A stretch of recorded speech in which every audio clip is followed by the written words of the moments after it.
네, 이른바 물벼락 갑질로 물의를 빚었죠. 조현민 전 대한항공 전무가 어제 경찰 조사에서 물을 뿌리지 않았다면서 혐의를 대부분 부인한 것으로 확인이 됐습니다.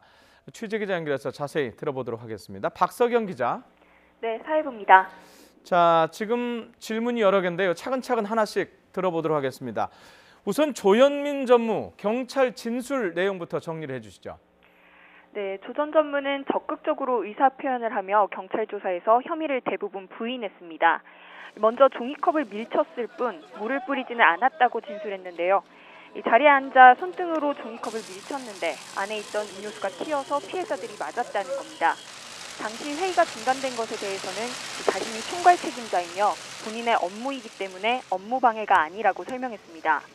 유리컵을 던졌다는 의혹과 관련해서는 던진 것은 사실이나 사람이 없는 쪽으로 던졌다고 진술했습니다. 또 증거인멸이나 피해자를 상대로 한 회유, 협박 사실도 없다고 말했습니다. 네, 그리고 어제 조사에 앞서서 죄송하다 이렇게 말을 반복했었는데요. 조사를 받고 나올 때 표정은 어땠습니까? 네, 어제 조사를 받으러 들어갈 때 혐의 인정 등 구체적인 질문에 대한 답변은 피했는데요. 심려를 끼쳐 죄송하다는 말만 6번 정도 반복하며 고개를 숙인 채 울먹였습니다. 하지만 조사를 마치고 나올 때는 조금 다른 모습이었는데요. 먼저 조 전 전무의 말 직접 들어보시죠. 사람 없는 곳으로 물컵 던졌다고 진술했는데 그럼 사람 쪽으로 던진 적은 없어요? 네, 사람 쪽에 던진 적 없습니다. 그럼 폭행이나 업무방해 혐의는 인정하시나요? 저 조사에 성실히 임하였습니다. 네, 긴 조사에 지친 표정이었지만 가볍게 웃는 모습을 보이기도 했습니다. 다만 여기서도 사람에게 유리컵을 던지지 않았다고 설명했는데 특수폭행 혐의에 대해 명확하게 선을 그으려는 것으로 보입니다. 네, 들어보니까 특수폭행 혐의를 이렇게 강하게 부인하는 이유가 있겠죠? 네, 지금 적용된 혐의가 폭행이랑 업무방해 이 두 가지인데요. 먼저 폭행은 피해자가 원할 때만 처벌할 수 있습니다. 피해자 2명 가운데 아직 1명만 처벌을 원한다고 밝힌 상태여서 처벌 강도가 약해질 가능성이 있습니다. 업무방해와 관련해서는 제3자가 들어와서 그런 행동을 하면 업무방해가 되지만 조 전 전무는 회의 참석자이자 실무 관여자입니다. 법리적으로 다툴 여지가 있는 겁니다. 그래서 특수폭행 혐의 적용 여부가 관건인데요.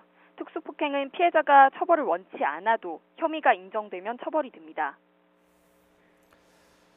네, 그런데 조양호 회장 일가의 이른바 갑질을 규탄하는 여론 더욱 커지는 분위기라고요. 네, 그럴 수밖에 없는 상황입니다.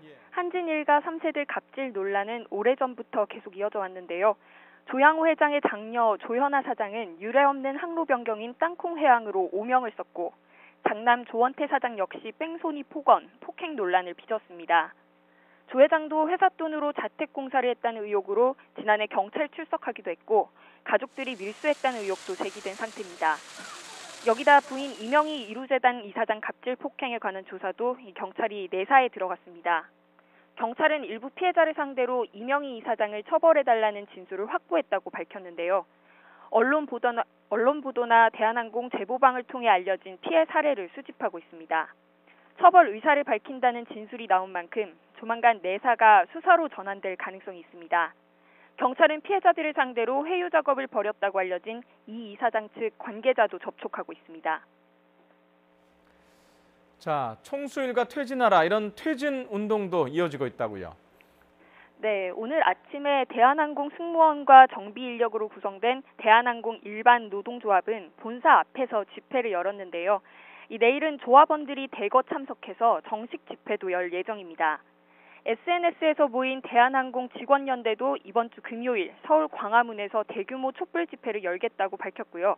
또 조종사 노동조합도 다음 주 규탄 집회를 예고하고 있습니다. 지금까지 사회부에서 YTN 박석영입니다.